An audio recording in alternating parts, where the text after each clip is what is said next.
comunidades, sociedades tradicionais, elas se baseavam justamente nos astros para produzir, justamente para devotar, né, para produzir as suas imagens, as suas crenças e principalmente os seus rituais, né, os seus rituais.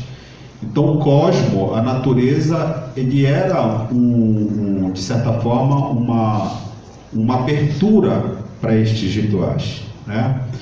Então eu vou passar a palavra aí para o nosso doutor, professor Oswaldo, né, que vai nos colocar dentro desse horizonte aí cosmológico do período junino. Professor.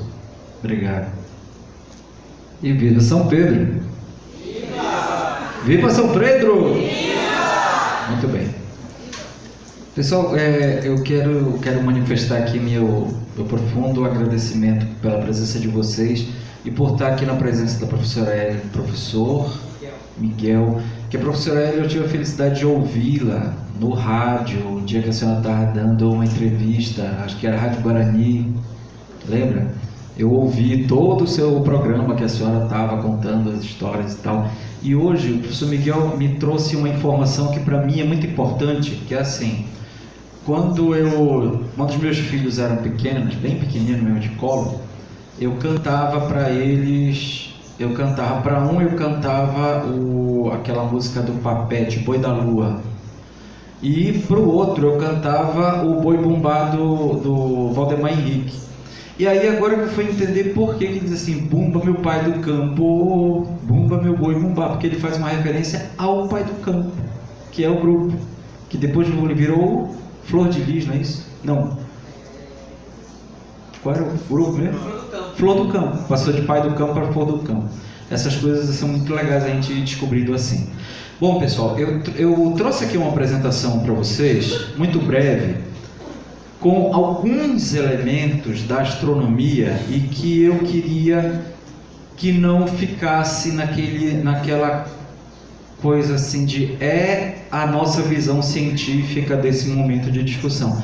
Não, é um momento em que a gente vai descobrir algumas coisas que elas estão relacionadas à astronomia, mas não vieram necessariamente da astronomia para este ambiente, tá? Na realidade é assim, elas sempre foram praticadas no ambiente cultural, sempre foram praticadas no ambiente popular, e que tem alguns elementos dos ciclos astronômicos que elas estão relacionados a essas práticas. O que a gente vai falar é o seguinte: todos os ciclos que acontecem, eles obedecem a vamos dizer assim, uma periodicidade que vai depender da gente manifestar o interesse por essa periodicidade.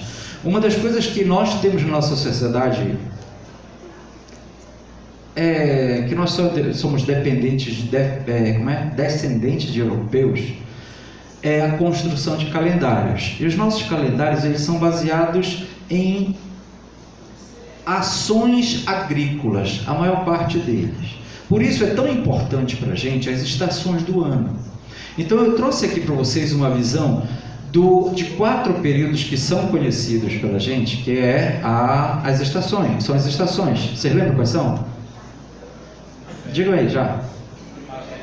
Primavera, inverno, o verão e outono. Agora me digam na ordem, vamos lá já. Pois é. Vocês estão entendendo? A gente não tem isso guardado na nossa estrutura cultural, porque isso faz parte do que a gente acredita que seja só da ciência e tudo mais, mas a gente vivencia isso o tempo todo. É muito comum, por exemplo, na nossa região, nós dizemos que só temos 2 estações do ano. Na verdade a gente nós temos a estação que chove muito, aliás, chove todos os dias, e tem a estação que chove o dia todo. São essas 2 estações. Não tem a nossa variação climática que vai dizer estamos no inverno, no verão, no outono, mas vocês ainda estão me devendo. Qual é a ordem? Inverno, primavera, outono e verão. Tá indo. Vamos continuar. Então é o seguinte, olha. Existe um período chamado de solstício e um outro período chamado de equinócio. Vamos diferenciar assim. Solstício é quando o Sol ele é invicto, ou seja, nós temos um maior período de claridade do que um período de escuridão. A Copa do Mundo está dando uma possibilidade da gente visualizar isso. Teve um dia que eu estava assim, teve um jogo de manhã, tá? 11 horas da manhã, mais ou menos, e começou a escurecer. Não sei se vocês perceberam isso. Vai escurecendo, escurecendo, escureceu. Pronto, virou para a gente noite. No caso, para eles, ele só escureceu, porque lá já era de noite faz tempo.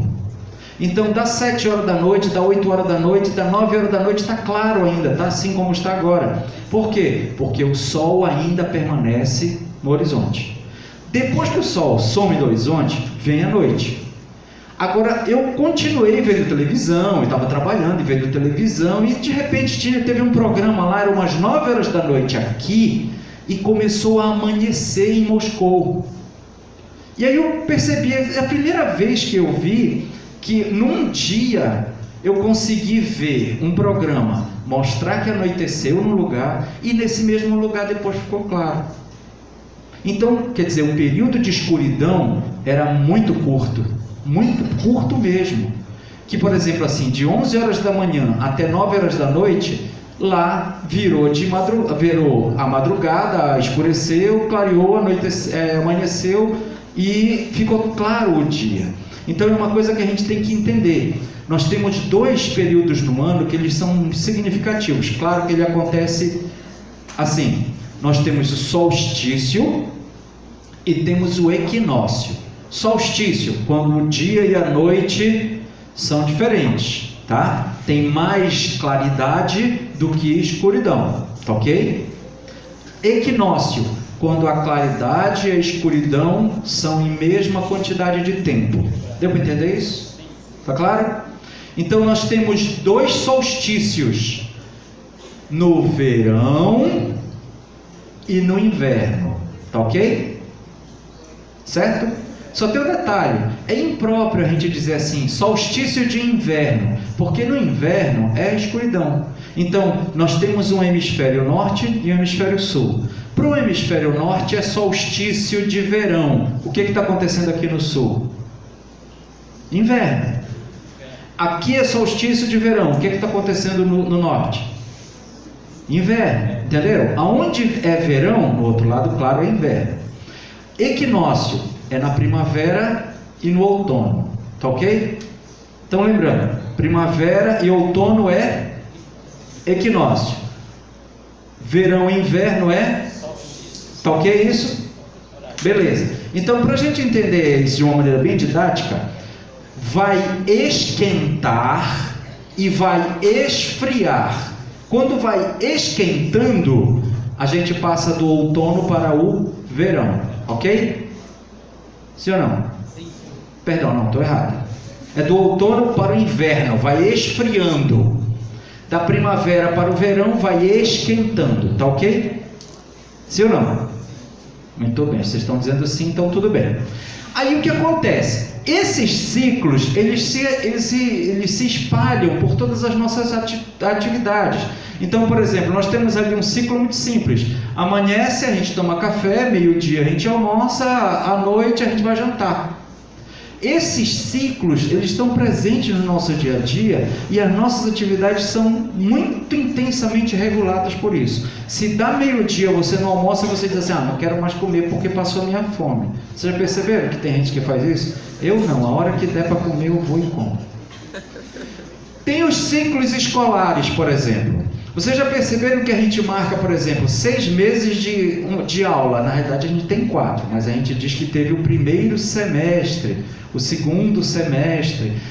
Por exemplo, para muita gente que faz vestibular, faz ainda o Enem, o ano só começa depois do resultado do Enem. Vocês já repararam isso? Então a gente gera alguns ciclos que eles são sociais e que eles influenciam profundamente nas nossas ações, tá? E a estrutura da escola é uma dessas. E a gente ensina na escola que esses ciclos eles têm umas estruturas de polaridade. Elas são um extremo para cá e um extremo para lá. A gente à noite só pode dormir. De dia a gente tem que acordar para trabalhar, tá? Então a gente às vezes não compreende quem tem a inversão desses ciclos. Quem trabalha de madrugada, dorme de manhã. Aí diz assim, o cara passa o dia inteiro dormindo, vagabundo, né?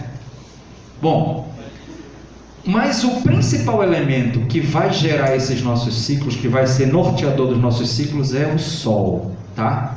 E aí vem a questão do seguinte: o Sol, ele nasce sempre para o leste e se põe sempre para o oeste, mas nunca no mesmo lugar. Nenhum dia o Sol repete o nascimento no mesmo ponto da linha do horizonte. Isso significa o seguinte, que olha, a gente pode ver dali, né? A primeira não tem o Sol, a segunda já tem o Sol ali, ele vai... Olha, todos esses horários que uma pessoa fotografou, e que vocês podem fazer isso em qualquer lugar. Se você sabe que o Sol nasce numa direção, tá aí um desafio que eu deixo para vocês. Vai na hora que o primeiro horário do dia, assim, que você tiver oportunidade, você sabe que o Sol nasceu, tira uma foto. No outro dia seguinte, vai na mesma posição, só não pode ficar assim, tira uma foto ali, outra ali, outra ali. Não é. É sempre na mesma direção e sempre na mesma posição. Você bota umas referências e tira a foto. Se você perceber, você vai ver o Sol ele indo cada vez mais para a sua direita ou mais para a sua esquerda. Só que ele não vai ficar o tempo todo para lá e o tempo todo para cá. Então ele sempre tem, por exemplo, aqui é o ponto leste, exatamente aqui. Aí ele vai nascer mais para cá, chega bem ali no máximo, ele volta, vem para cá, para cá, chega ali no máximo, ele volta e assim por diante. Então ele não vai repetir o mesmo lugar, mas ele vai ficar transitando no horizonte, tá? Por que isso acontece? Acontece porque tem uma coisa que a gente estuda na escola, que é assim, a Terra não tem um eixo inclinado. Como é que a gente sabe que a Terra tem esse eixo inclinado? Ninguém foi lá fora olhar o eixo inclinado da Terra. É por conta desta distância entre o máximo de deslocamento que o Sol faz no horizonte, que abre cerca de 23 graus e meio para um lado, 23 graus e meio. Então são 46 e 47 graus de diferença de um para o outro. E aí o meio é exatamente o leste, mas eu vou tentar dizer isso de uma maneira mais fácil. É assim, ó. Aquele ponto vermelho lá é onde nasceu o Sol. Olha a data, 21 de março. Tá? Aí, segundo momento, 22 de junho, o Sol nasceu naquele lugar lá. Ou seja, todos esses dias entre 21 de março até 21 de junho, ele veio se deslocando para cá, para a esquerda. Até que chegou ali, agora ele vai começar a voltar novamente. Dia 23 de setembro, ele está no mesmo lugar de novo quando ele nasceu em março. E ele vai continuar isso até dezembro. Tá? O que marca isso daí? A distância entre 22 de junho e 22 de dezembro são os 47 graus que eu disse para vocês. Tá? Que bem no meio, aonde é 23 de setembro e 21 de março, é o ponto cardial leste, aonde o Sol nasce exatamente no dia do equinócio. Então nós temos aí equinócio, dia 21 de março, dia 23 de setembro, equinócio de novo. Solstício para cá, vamos dizer que para cá é o norte. Solstício de verão para o hemisfério norte, dia 22 de junho. Solstício de verão para o hemisfério sul, dezembro, 22 de dezembro. Compreenderam? Ficou fácil de entender agora? Muito bem. Aí, por que acontece isso? A Terra tem um equador, claro, uma linha imaginária que divide ela em dois polos. O polo do hemisfério norte, ou seja, a parte superior, que é convencional, a gente não pode deixar de dizer isso, que é o seguinte: como é que a gente sabe que está para cima é norte e para baixo é sul? Porque supostamente o mundo começou no norte. Tá? Ou seja, o mundo da antiguidade é todo no hemisfério norte. O novo mundo é para o hemisfério sul. Nós estamos no hemisfério sul. Só que, por exemplo, a Austrália se recusou a essa afirmação. E o próprio mapa mundi trabalhado na Austrália é invertido, porque eles são descendentes ingleses. E, claro, não poderiam ficar embaixo. E teriam que ficar em cima, mas essa é uma outra conversa.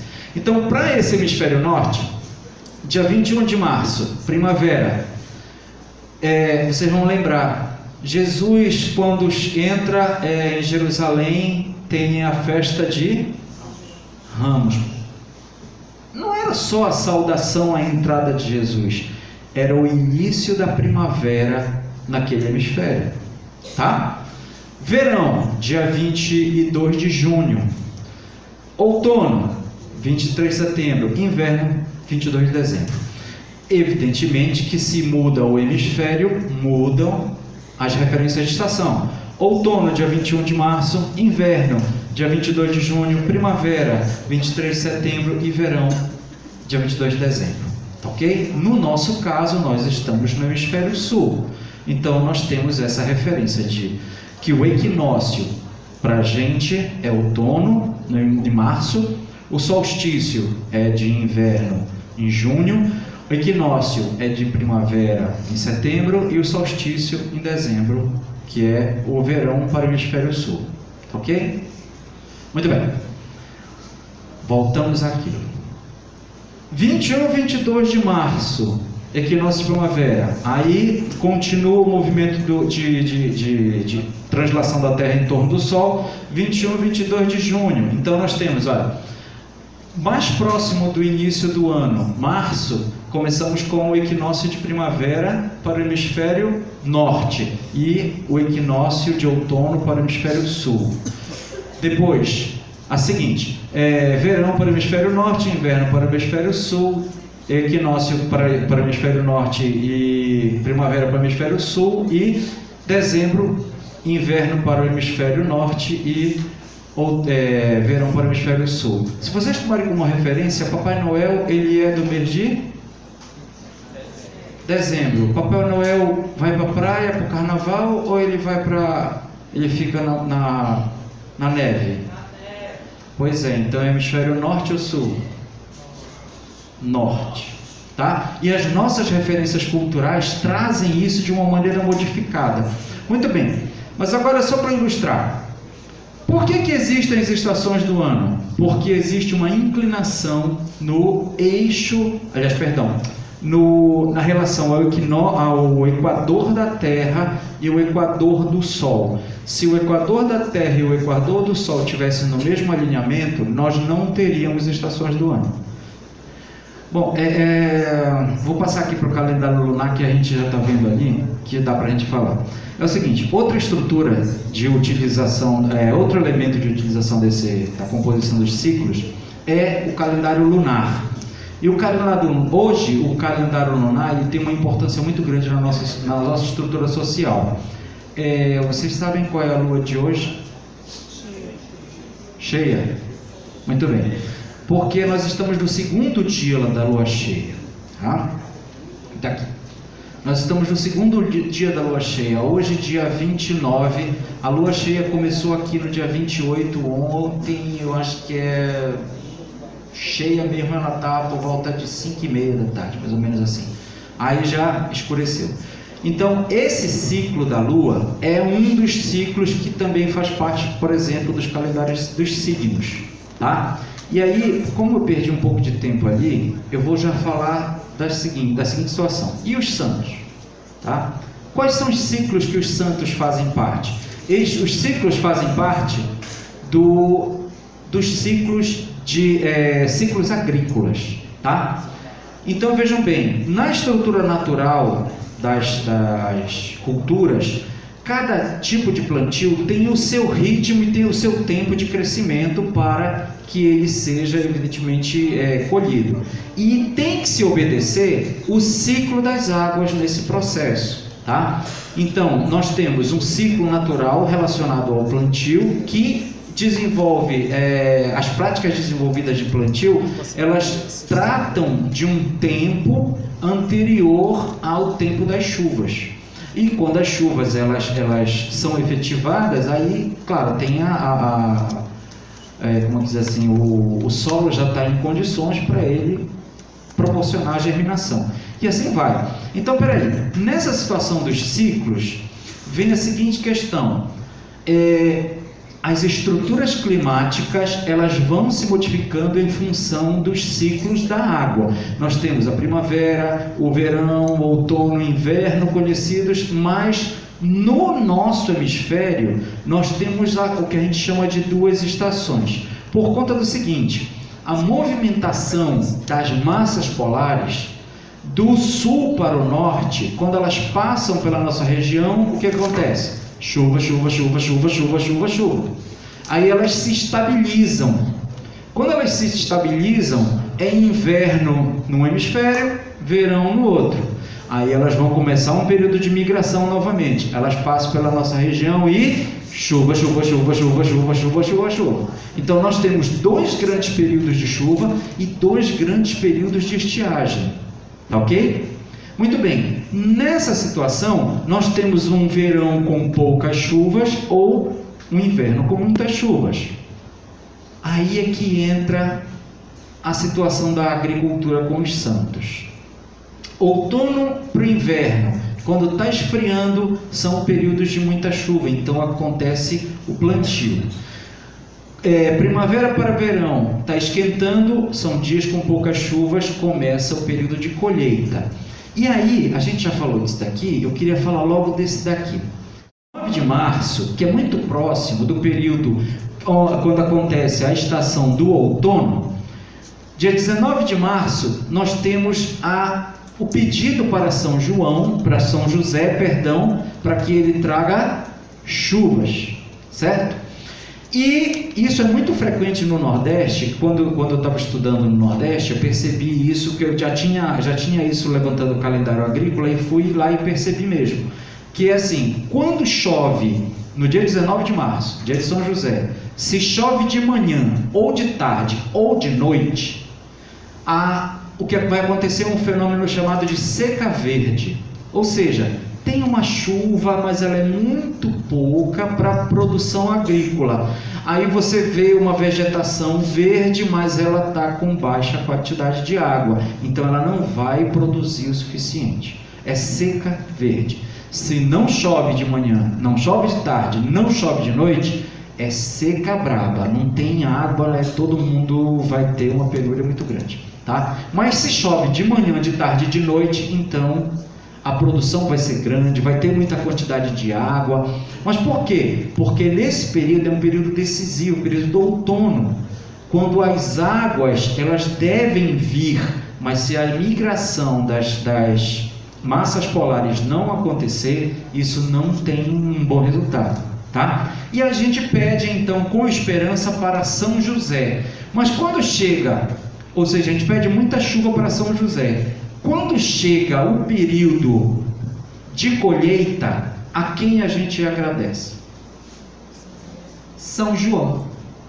São João a gente agradece por todo o período de colheita do milho que foi crescendo e tal. A gente pediu para São José, mas a festa vai ser agora para São João. A gente podia ser um pouco mais grato, poder ter o São João aí de volta, mas não dá para festejar o santo 2 vezes no ano. E aí o processo de agradecimento, né? Mas é o seguinte, nesse levantamento de outras coisas que eu estava vendo dos ciclos cósmicos, tem 2 referências que eu penso que elas não são tão ligadas às nossas festividades, mas trazem referências da astronomia. Por exemplo, nós temos dia 21 e 23 de setembro, começa a primavera para o nosso hemisfério. E no segundo domingo de outubro, que é um período muito próximo, nós festejamos a Virgem de Nazaré. No hemisfério norte está acontecendo o outono e no nosso hemisfério a primavera. E uma das referências da primavera é a constelação da Virgem, que não aparece necessariamente nesse período, mas ela é uma referência relacionada também ao processo de plantio e de colheita. E no final do ano nós festejamos mais muito próximo ao período de equinócio, solstício de verão para o hemisfério sul, que nós festejamos, não só nós festejamos, mas é universal, que é o nascimento de Jesus, dia 24 de dezembro, que não foi escolhido ao acaso. Isso não é assim. Todos sabemos que tem uns estudos que foram feitos, mas o Concílio de Nicéia, que aconteceu em 1800 e agora eu esqueci, não sei se 30 e pouco, me lembro. Mas assim, o Concílio de Nicéia que fez todas as estruturações da Igreja Católica, a reorganização da Igreja Católica com todas as suas festividades, as santificações, elegeu o dia 24 de dezembro como o dia do nascimento de Jesus Cristo. Não por acaso relacionado também ao ciclo cósmico que marca o início do verão para o hemisfério sul e o inverno para o hemisfério norte. Tá? Bom, essas são algumas referências que eu trouxe para vocês, para a gente ter só como elementos para discutir que as datas festivas de Santa não são levantadas por acaso.